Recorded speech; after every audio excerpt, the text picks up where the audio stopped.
અને તમને એક વાત કરું, કળિયુગના બે દીકરા કુસંપ અને કલેશ. કળિયુગના બે દીકરા કુસંપ અને કલેશ. આ કળિયુગ ચાલે છે એટલે આ બે તો રહેવાના. કોઈ આવી કથાઓ દ્વારા જેના ઘરમાં સત્સંગ હશે ત્યાં સમજણ હશે, જ્યાં સમજણ હશે ત્યાં સુખ અને શાંતિ હશે. આ બહુ પાકી વાત છે, ત્યાં સુખ અને શાંતિ હશે. અને એટલા માટે કાલે બી મેં કહેલું, કથા શ્રવણ રોજ કરવું, થોડું કથા શ્રવણ ઘરે રોજ કરવું. આજે મને આનંદ છે કે ગામડાઓમાં, જ્યાં હું આજ બગરસરામાં કાલે બેઠો તો 5-7 લગભગ શિક્ષકો, બધા પ્રિન્સિપાલો બધા આવ્યા. મને કે સ્વામી અમે રોજ 9 થી 9:30 તમારી કથા સાંભળીએ. એ કોઈ સ્વામિનારાયણના ભગત નહોતા. મને કે રોજ અમે કથા સાંભળીએ. રામાનંદની કે રામાયણની સિરિયલમાં જેટલો રસ નહોતો આવતો એટલો અમને તમારી વાલ્મીકી રામાયણની કથામાં રસ આવ્યો છે. અને મેં છે ને બહુ મોટું સર્કલ રાખ્યું છે આમાં. નહીતર તો અમારા સંપ્રદાયમાં 20 વિભાગ છે. એટલે અમારા સ્વામિનારાયણ સંપ્રદાયમાં 20 ફાટા છે. એટલે મારી આગળ કોઈ તિલક સાંડલા વાળો આવે ને તો હું પેલા વાત કરતા પેલા 17 વાર વિચારું કે આ કયા વાડાનું. હા, તિલક સાંડલા વિનાનો હોય સીધી હું વાત શરૂ કરી દઉં, જે કાંઈ કરવી હોય, પણ ઓલા હું બહુ વિચારું પેલા. એટલે મેં બધી બાઉન્ડ્રીઓ કાઢીને હું વાત કરું. એક ઉપરવાળો એક છે, આપણે બધા એના છીએ, બધાનું હિત થાય, બધાનું રૂડું થાય એવી વાત કરવી. શાસ્ત્રમાં બધી વાત લખી છે ભાઈ. આ ક્ષમાની વાત કોને અસર ન કરે? મુસલમાન બેઠો હોય ને એને આ વાત અસર કરે ભાઈ. એની પરિવાર છે ને, એની કુટુંબ છે. ઘણા મુસલમાનો બી કથા સાંભળે છે. અને એટલા માટે આપણા જીવનમાં મારે તમારે બધાએ, મને તો શું છે કે આ ભગવું થોડું ક્ષમા કરાવડાવે. મારું મગજ તો કડક છે જ, એમ ક્ષમા થાય નહીં. પણ હવે આ ભગવું પહેરીને એટલે એમ લાગે કે ભાઈ આપણો ધર્મ એની રીત આપણી રે, બીજી રીતે બાદ જે આપણા પૂર્વજો જે રીતે રહીને ગયા એમ આપણે થોડું રહેવાની કોશિશ કરવી જોઈએ. બને એટલી ક્ષમા કરતા આપણે બધાએ શીખવું. અશ્વત્થામાને છોડી દેવાનું કીધું. આ બાજુ યુધિષ્ઠિર પણ એમાં સંમત થયા. એક બાજુ ભીમ ઊભો તો એ કે માર્યા વિના ન મૂકવું. 5 છોકરાને એને માર્યા છે ને જીવતો ન જવા દેવાય. તમે ક્ષમા કરવા જાશો ને તો ભીમ જેવા 2 જણા પાસે આવશે હો. તમારે 2 ભાઈઓને અબોલા હોય ખેતર બાબતમાં, શેઢા બાબતમાં, એક આ બાજુથી શેઢો હોરે જતો હોય, એક આ બાજુથી હોરે જતો હોય, ઓલાનો ચાહ દબાવે જતો હોય, ઓલાનો દબાવે જતો હોય. મારે તમને એટલું કહેવું છે, બહુ ખોટા કોઈના ચાહ દબાવવા નહીં. ઉપરવાળાને દેવું હશે તો ખેતરમાંથી દેહ, શેઢામાંથી નહીં દે. કે શેઢામાં થોડું દે, શેઢામાં કેટલું આવી જાય ભાઈ. અને તમને કદાચ આવી કથા સાંભળીને એમ થાય ને કે હાલો આપણે જાતું કરવું છે, ત્યાં ભીમ જેવા 2 જણા આવશે. એમ નો જવા દેવાય. આજ તમે આટલું જાતું કરશો, કાલ વધારે માથે ચડી બે. અને હું તમારી ભેગો છું ને, તમ તારા બીતા નહીં.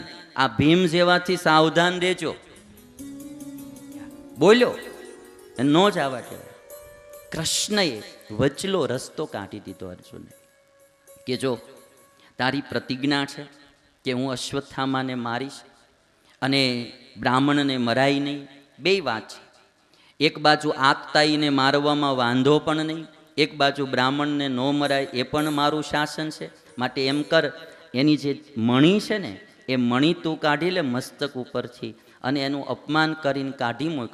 બ્રાહ્મણનો આ શિખાનો ભાગ કાઢી લે અને એનું અપમાન કરીને કાઢી મૂકે એટલે એ બ્રાહ્મણની હત્યા બરાબર કહેવાય. એટલે તારી પ્રતિજ્ઞા રહી જશે અને દ્રૌપદીનું વચન પણ રહી જશે. કૃષ્ણ ભગવાને વચલો રસ્તો કાઢી દીધો. આ બાજુ અશ્વત્થામાને છોડી દીધો. થોડોક આઘો ગયો ને અશ્વત્થામા, એને એમ થયું કે પાંડવોના વંશમાં એક બાળક છે. દ્રૌપદીના 5 છોકરા મારી નાખ્યા. હવે કૃષ્ણ ભગવાન, અર્જુન જે હતા, અર્જુનના દીકરા અભિમન્યુ અને અભિમન્યુની પત્ની ઉત્તરા, એના પેટમાં એક બાળક હતું. અને અશ્વત્થામાને ખબર હતી કે પાંડવોના વંશનું આ એક જ બાળક જીવતું છે. જો એ બાળકને હું મારી નાખું તો પાંડવોનો વંશ નિર્વંશ જાય. અને વળી પાછું અશ્વત્થામાએ બ્રહ્માસ્ત્ર લઈ ઉત્તરાના ગર્ભનું નિશાન લઈને બ્રહ્માસ્ત્ર છોડ્યું. અને જ્યારે બ્રહ્માસ્ત્ર આવતું હતું ત્યારે ઉત્તરા વળી પાછી ભગવાન કૃષ્ણના શરણમાં આવી અને બોલી, પાહી પાહી મહાયોગીન દેવ દેવ જગતપતે, હે ભગવાન પાહી મામ, મારી રક્ષા કરો, મારી રક્ષા કરો. અને ત્યારે કૃષ્ણ ભગવાને ગર્ભમાં પોતાનું સુદર્શન ચક્ર રાખ્યું અને એ બ્રહ્માસ્ત્રથી એ ગર્ભની રક્ષા કરી. સુત પુરાણી કહે છે કે શૌનક સમય જાતા એ જે બાળક જન્મ્યું એનું નામ પાડ્યું પરીક્ષિત. અભિમન્યુનો દીકરો પરીક્ષિત, જેની રક્ષા ગર્ભ અવસ્થામાં ભગવાન કૃષ્ણએ કરેલી. પરીક્ષિત ધીરે ધીરે મોટા થવા લાગ્યા. આ બાજુ કૃષ્ણ ભગવાન યુદ્ધ પૂર્ણ થયું એટલે દ્વારિકા જવા માટે તૈયાર થયા. કુંતી માતાએ આવીને પરમાત્માને રોક્યા છે. કુંતી માતા પાંડવોની માં એ ભગવાન કૃષ્ણના સગા ફઈ છે.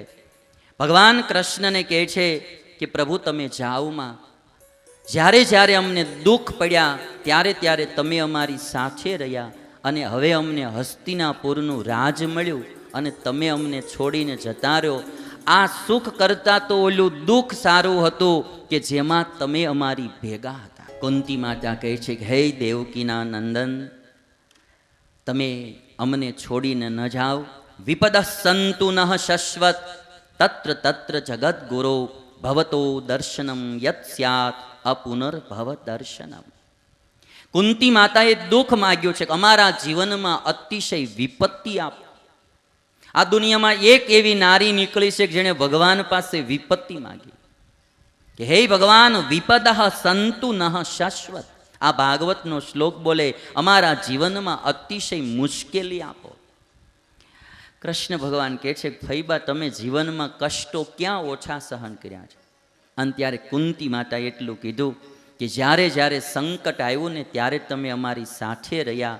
આજ સંકટ ગયું તો અમે તમે છોડીને ચાલ્યા. આના કરતાં તો એ દુઃખ સારું હતું જેમાં તમે અમારી ભેગા હતા. થોડાક દિવસ ફઈબાને આશ્વાસન આપવા માટે કૃષ્ણ ભગવાન રોકાણા છે. વળી પાછા ફરીને ભગવાન જ્યારે દ્વારિકા જવા નીકળ્યા ત્યારે યુધિષ્ઠિર રાજાએ કૃષ્ણ ભગવાનને રોક્યા છે. યુધિષ્ઠિરને હસ્તિનાપુરનું રાજ મળ્યું પણ સુખ નહોતું. કૃષ્ણને કહે છે કે સ્વજનોનો વધ કરી પરિવારજનોને મારી અને આ રાજ મળ્યું, એ રાજ મને શાંતિ નથી દેતો.